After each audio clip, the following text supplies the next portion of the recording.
Hey everyone, today I've got a brand new deck to show off that I've been playing a little bit on ladder and I've actually been enjoying quite a bit, and that involves Dragapult, of course, but it also involves the hide and sneak archetype. It's a very interesting combination to say the least, right? For the most part with hide and sneak, what we've seen is a hide and sneak deck focused around Dhelmise, and then we've seen the version kind of more focused on Spiritomb, but I have seen this deck here floating around a little bit. When I was on Twitter, I saw Maddox's post here with this type of deck, right? So it got me kind of thinking about this combination of decks here, and I kind of adjusted his list a little bit, made some changes. I've been playing it on ladder. It's been feeling pretty good overall. There are some inconsistencies with the deck, like there is in general with every deck, it feels like. But overall, the deck does feel pretty good. So today I'm going to talk a little bit about this list, show off some gameplay as well. I'll have the list in the description too, so if you guys want to check it out and test it out yourselves, feel free to do that. And yeah, we'll kind of talk about the deck in general here. So let's go ahead and get started. Let's talk about it. As you can see with this deck list here, it's kind of more so focused on the single prizers, right? Like you do have one Dragapult to attack with at the end of the game most of the time. But for the most part, you're going to kind of lean in heavy into attacking early on with Banette, going into Dhelmise to take those bigger knockouts, and then kind of closing the game out with Dragapult if you need to. Drakloak is the draw engine here. Most hide and sneak decks are running the Dunsparce as the draw engine, so this is a little bit different. And we don't run a whole lot of hide and sneak Pokemon in this deck. I did decide to include the 1/1 line of Sinistcha instead of just the one Poltchageist, right? So that way I do have that option to at least attack with Sinistcha if I ever feel like I need to.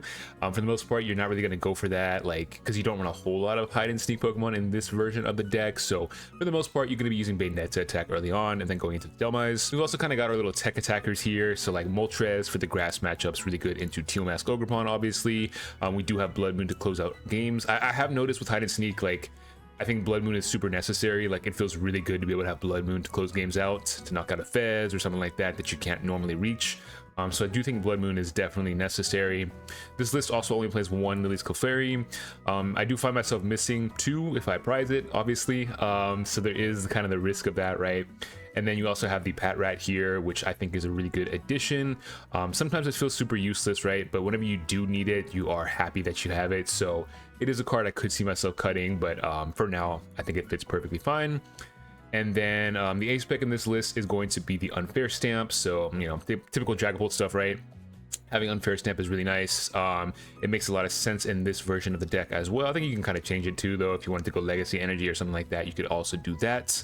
And yeah, everything else is pretty standard here for the most part. We do have one Crispin, which can kind of help us later in the game if we decide to attack with Dragapults after our deck has kind of been thinned out. So that's kind of nice. So there's a lot of cool stuff with this deck, and it makes a lot of sense. You've got the draw power of Drakloak, you've got the power of Dhelmise and Banette early on to take out knockouts, and then you can also close the game out with Dragapult, which is very nice.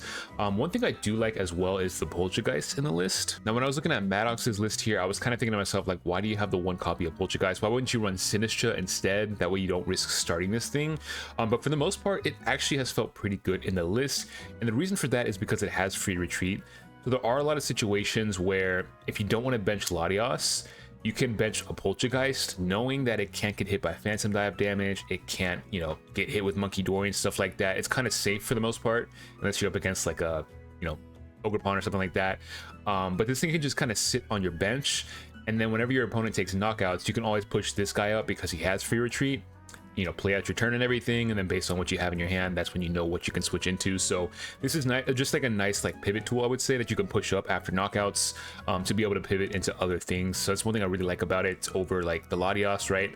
Latias is there because you play Bloodmoon and stuff like that. Like, you kind of have to have it in your list, but it feels very good when you can play Poltchageist instead, and you kind of just get that free retreat off of this guy who's safe on the bench because of the hide and sneak ability. Now, one other set of cards here that I did cut from his list was the Xerosics here with the other Banette.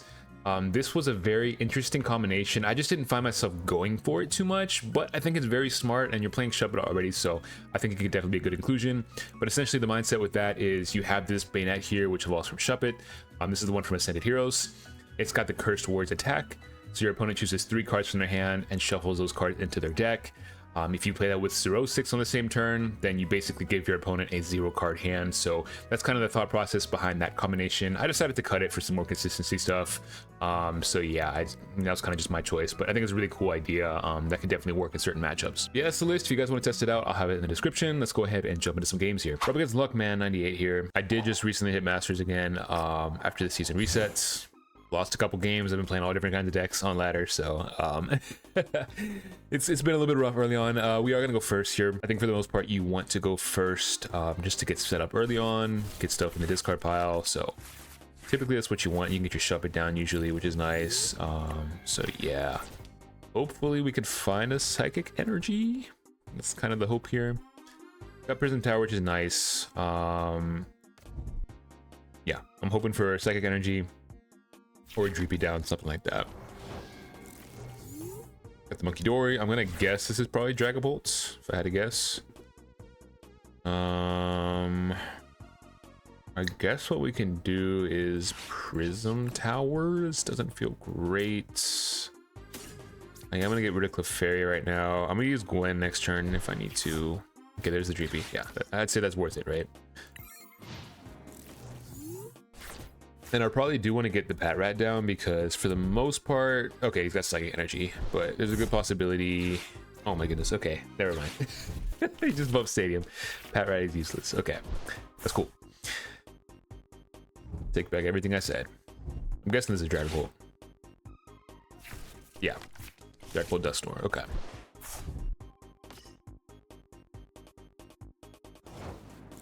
I could boss that Dreepy up in a great spot. I don't think I'm getting there though. Okay,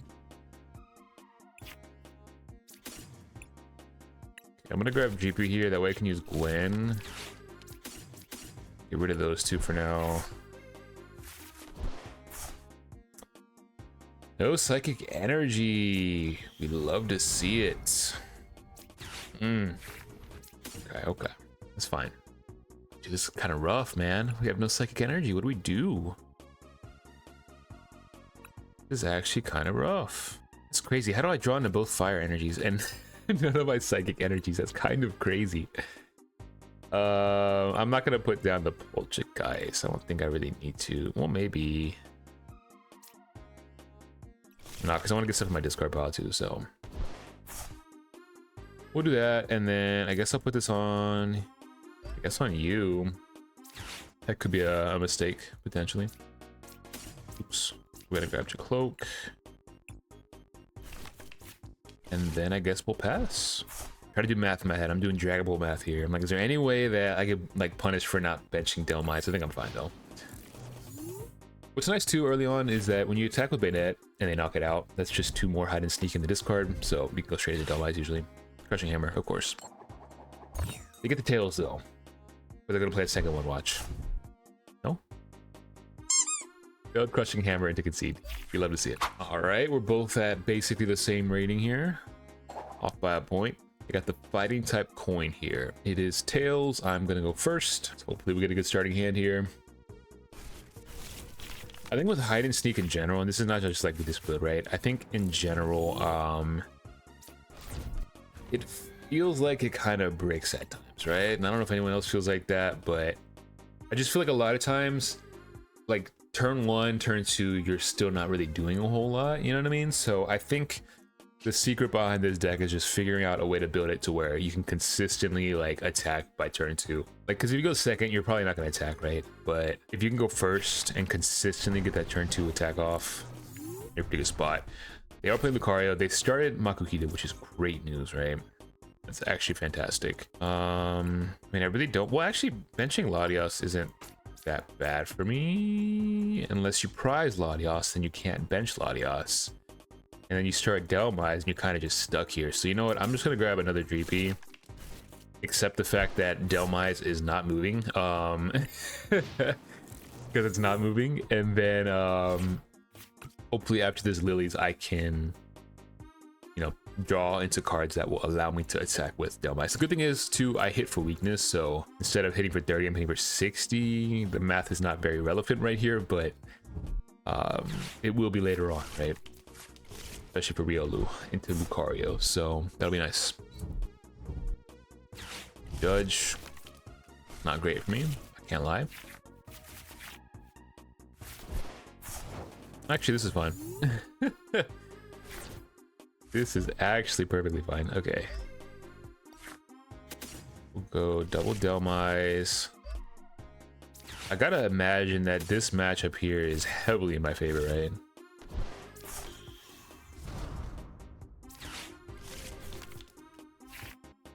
I just have to imagine that.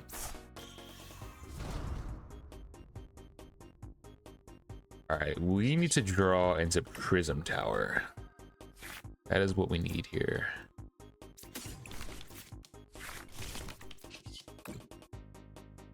I think I'm still gonna be short regardless. Yeah, I'm gonna be one Pokemon short.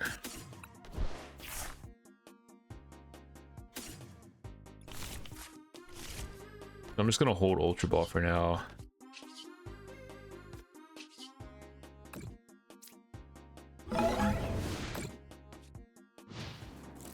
I wanted his hide and sneak. That stops Hariyama, doesn't it? I'm trying to think of. Prevent all effects of your opponent's attacks and abilities done to this Pokemon, right? So I would imagine that means that they can't like use. I mean, I don't think the situation's gonna come up, right? But I would imagine that means they can't like use Hariyama to gut something up, right? I mean, I think I just win this. Like, how do I lose? Like, this is. I think this is literally impossible to lose. I can just do this. Grab you. Ultra Ball. Does it even matter what I grab here? I don't think it does, right? Sure, we'll grab a Dragapult. Sure.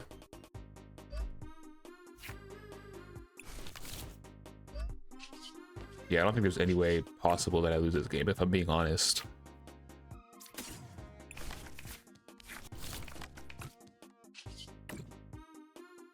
We're just kind of going through the motions here, right? Let's punch for 340. I feel so bad for Lucario, man. It's just like, it always gets punished, you know, like, for no reason, right? It just kind of gets collateral by other stuff in the meta that's actually good, which has similar weaknesses to Lucario, right? That's kind of what happens with this deck.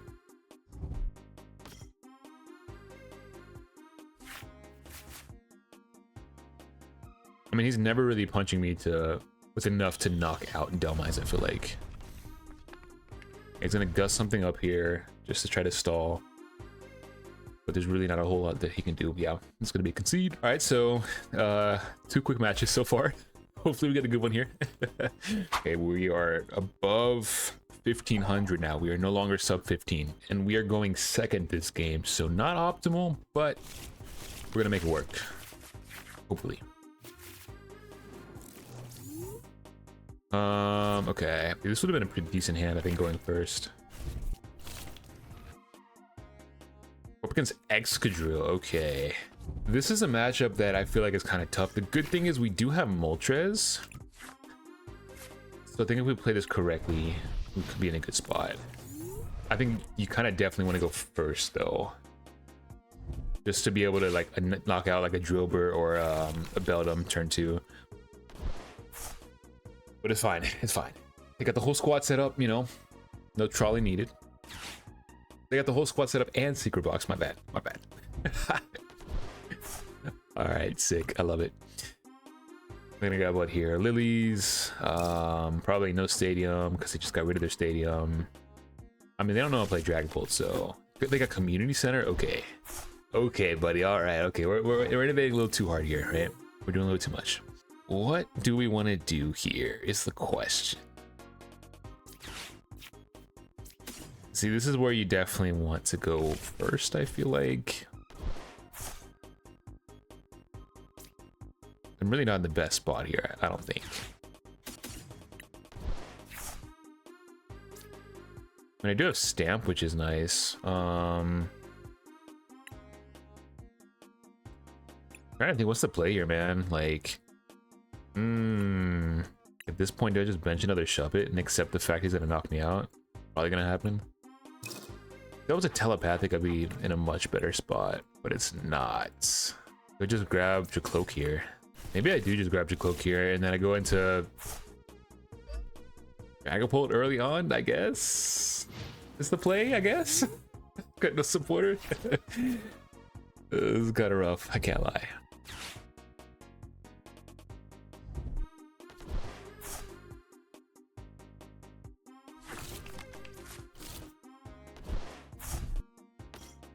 I'm trying to think like prize mapping here, right? So Moltres knocks out the Genesect. That's 2 prize cards, right? And then at some point I can Phantom Dive, probably. Knock out a Matang. I mean, I think you use Moltres to knock out the Genesect. And then you try to knock out like a Matang with a Dhelmise, and then we just kind of chip away at this Excadrill, I think. I mean, ideally, I think I would want to save the Unfair Stamp for whatever turn I start hitting this guy. That way they can't heal. But realistically, I'm gonna have to burn this early because I don't have much going on here. Of course.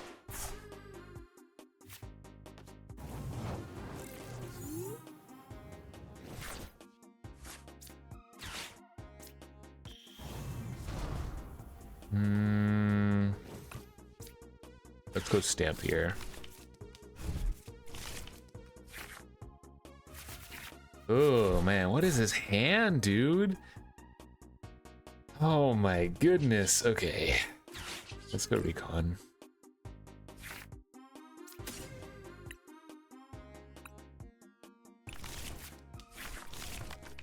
Dude, this is so bad. My goodness.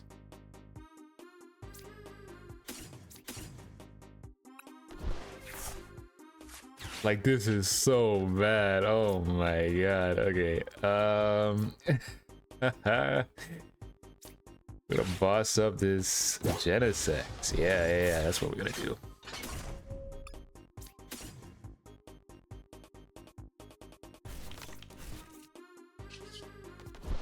And we're gonna pass.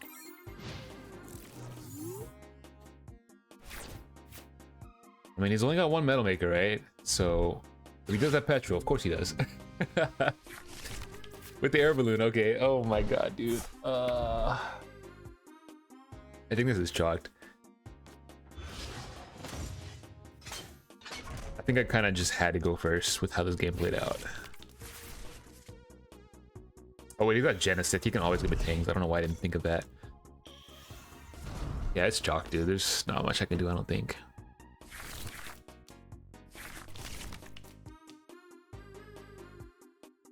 I already had to burn a boss now. I'm just gonna say it. He's gonna mill another boss here, right? So I'm gonna be down to 1 boss. And then I'm just gonna have to punch this thing, like...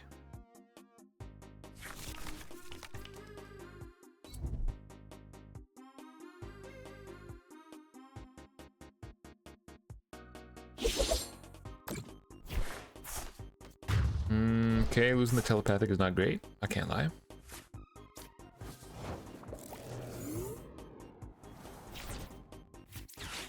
Okay, we actually get the boss. The boss was the 3rd card there.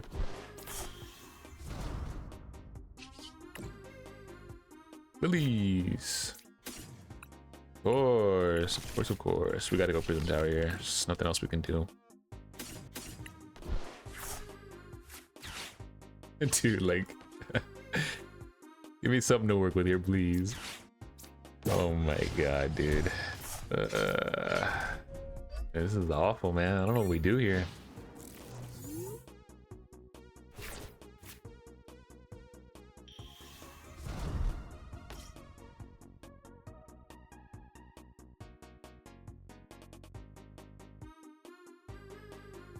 He's gonna miss every Metal Maker here, watch.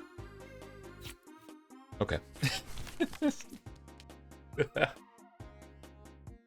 I'm gonna be honest, I don't think I take a single prize card here. I really don't think I do.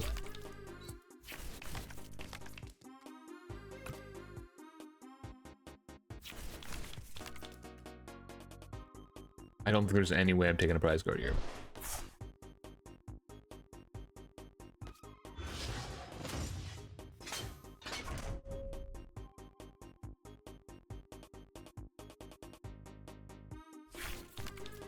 At this point, he one-shots Dragapult.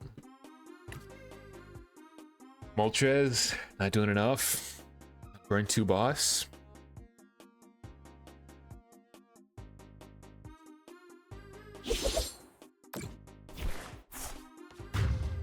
Hey, okay, we got another hide and sneak in the discard. That's what I'm talking about. Let's go. You know, I'm gonna push up Dhelmise here. We're just gonna draw a Psychic Energy right here off the rip. Got a Crispin. And a Lillies. Do we risk it? Of course we do, because like I've got nothing set up, so we have to we have to use Lillies here. And we don't get the energy. We don't get the energy. Oh my god, dude. Okay.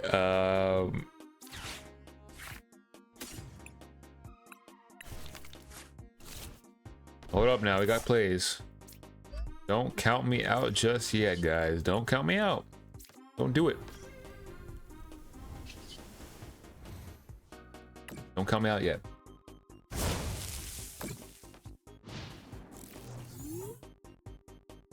Gonna be immediate Jumbo Ice Cream Community Center watch.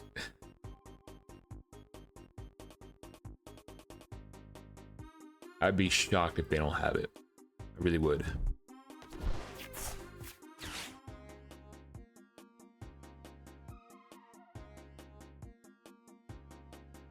Maybe they don't. They're going for Metal Makers here. Trying to set up the second Excadrill. You burn a Night Stretcher too here.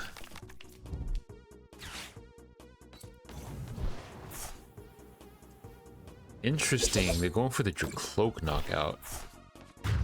Okay.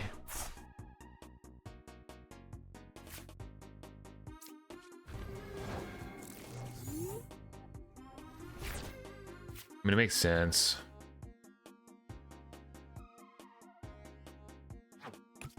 But I need a Psychic Energy, man.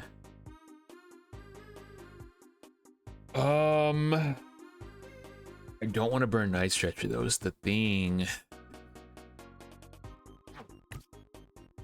think I might just have to. Just play it safe here. I mean, this game is pretty much lost anyways, right? Like, there's not a whole lot I'm doing here, I don't think.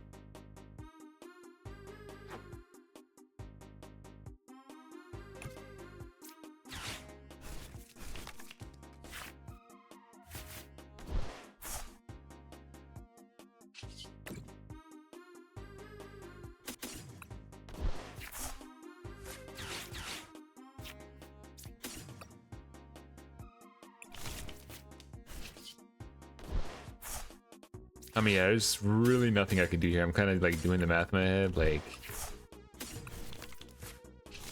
because if I knock this out, then they just knock me out, and then the most I'm taking is 2 prize cards. I have no way to one-shot this guy.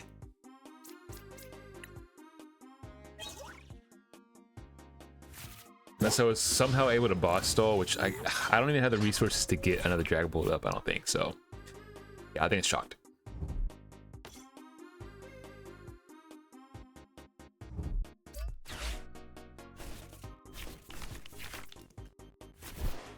What's crazy is I actually kind of almost came back. Like, if they were at 3 prize cards right now and I was at 3 prize cards, could maybe make a comeback here, you know?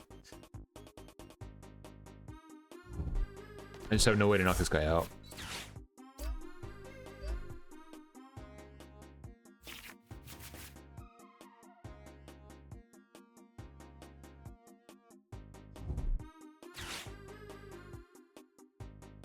Community Center. What a card, man.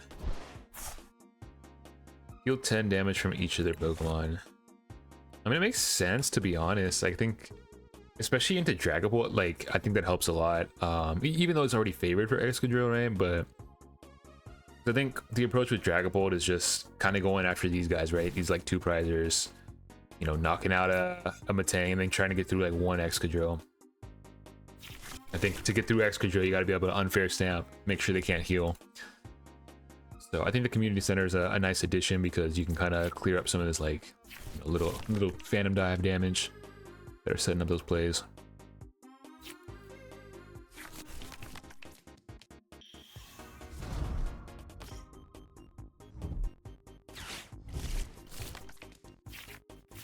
Yeah, I already know this is chalk, but I want to kind of play it out here.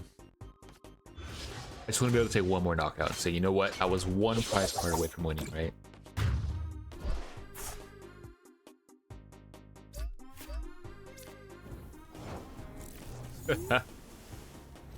All right, let's do it. Let's rip the boss. Damn.